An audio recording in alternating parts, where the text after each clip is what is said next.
एक उदाहरण व्हाट्सएप भक्त का था। भगवान श्री कहते हैं, भक्त कुछ एक प्रकार की प्रारब्ध होती है जो अवतारों को भी भुगतनी पड़ती है, वे भी इससे मुक्त नहीं है। ऐसी ही प्रारब्ध तेरी थी, तुझे इसका भुगतना ही था।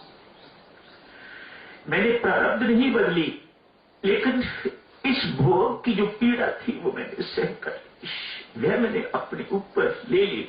है संसार में कोई ऐसा माई का लाल जो ऐसा करने वाला हो? परमात्मा के सिवा, परमात्मा के प्रति अपने समर्पित के लिए, अपने शरणागत के लिए इससे बढ़के भगवान और क्या करे। प्रारब्ध भोग तो भोगना ही था तुम्हें, लेकिन मैंने तुम्हें पीड़ा नहीं होने दी। मैंने पीड़ा और जो उसकी वेदना, जो कुछ भी उसका प्रभाव होना था, वो मैंने अपने ऊपर ले लिया है।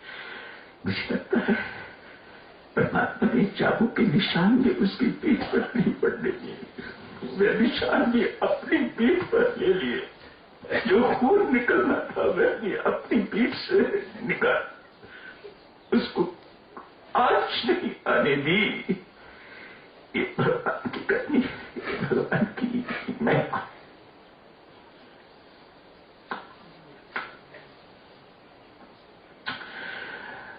बेशरणागति, बेस्मर्पण, कोई कागज पर लिखवा लो, कभी किसी को शांति, संतुष्टि, परम शांति, परमानंद की प्राप्ति नहीं हो सकी। आज एक बहुत बड़ी जाने पहचाने महात्मा की इस महर्षि की बात करते हैं, महर्षि व्यासदेव। भक्तों वेदों का संकलन किया, ब्रह्मसूत्र लिखे, पुराणों की रचना की, अध्यात्म रामायण की रचना की। इतना काम जिंदगी में युगों युगांतों तक किसी अन्य महर्षि ने, किसी अन्य महात्मा ने नहीं किया। पूज्य संसार भर में महर्षि व्यासदेव की पूजा होती है।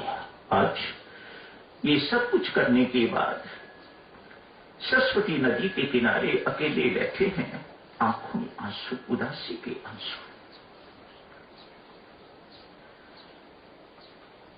बड़ा ही संतोष होना चाहिए। ये कर दिया, वो कर दिया, वो कर दिया, ऐसा काम कर दिया जो संसार में अन्य कोई कर नहीं सकता। ऐसा बातें ये बहुत संतोष, बहुत हर्ष देने वाली बातें। लेकिन महर्षि व्यासदेव जी उदास हैं, आंखों में आंसू, अकेले बैठे हुए। देवर्षि नारद वहां पधारे, आके प्रणाम किया। प्रणाम महर्षि, प्रणाम देश। महर्षि, आपकी आंखों में उदासी के आंसू? हाँ देश, क्या बात है? किस अपराध के कारण? क्या कहूं, मुझे स्वयं को पता नहीं है। देवर्षि कहते हैं, महर्षि जहां तक मुझे पता है, दो कारण हैं जिनके कारण आदमी दुखी, उदास, चिंतित, भयभीत रहता है। एक तो ये, जब व्यक्ति की जिंदगी में कोई अभाव रहता है, व्यक्ति की कोई ऐसी इच्छा है जो पूरी नहीं कर रहा परमात्मा, वह अभाव दुखी रखेगा, उदास, चिंतित रखेगा, भयभीत रखेगा, बेचैन रखेगा। दूसरा कारण, एक कारण, दूसरा कारण, यदि किसी का स्वभाव किसी का आचरण, किसी का व्यवहार कटु है, कठोर है, बड़ी बारीक बातें कही देवर्षि नारद ने। व्यंग्यात्मक है, उग्र है, उसे भी शांति नहीं मिलती। महर्षि ने दोनों बातें सुनती हैं। कहा देवर्षि, बहुत कुछ किया है मैंने, मुझे लगता है जो करना चाहिए था वह नहीं हुआ। मैं अभी तक परमात्मा का नहीं हुआ, मैं परमात्मा के समर्पित नहीं हुआ, मैं परमात्मा की शरणागत नहीं हुआ अभी तक। मेरी जिंदगी में इसी अभाव के कारण मैं आज बहुत उदास हूं। देवर्षि तत्काल समर्थन करते हैं। हाँ महर्षि, ये ज्ञान का अभिमान, ज्ञानी होने का अभिमान, विद्वत्ता का अभिमान, देवर्षि नारद यहां कहते हैं। कभी साधुजनों, रामकृष्ण परमहंस ने मां से कहा,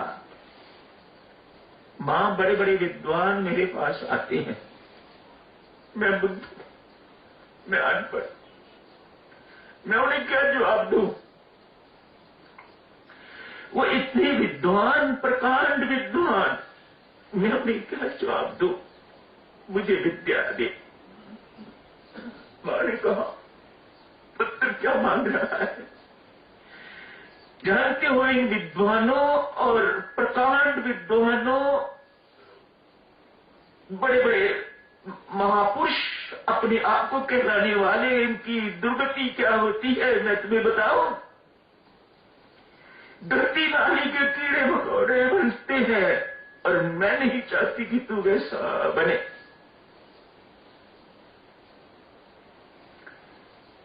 तो जैसा है अनपढ़, गंवार, पर सरल है, ठीक है। ऐसी विद्वत्ता क्या करनी जो अभिमानी बनाए, ऐसी विद्या क्या करनी जो अभिमानी बनाए। विद्या वह जो विनयवान व्यक्ति को बनाए, जो चरणों की, हर एक के चरणों की धूली बना दे, वह बड़ा विद्या, वह विद्या। रामकृष्ण, तू ऐसा है, मैं तुम्हें वो विद्या नहीं दूंगी। क्यों? मैं नहीं चाहती तेरी भी वही दुर्गति हो जो सो काल्ड विद्वानों की हुई है, सो काल्ड ज्ञानियों, महाज्ञानियों की हुई है। महर्षि के जीवन के अंदर ये अभाव घट रहा है, मैं अभी तक निमित्त नहीं बना। कल करेंगे साधुजन इसके आगे की चर्चा। आज यही समाप्त करने की इजाजत दीजिएगा।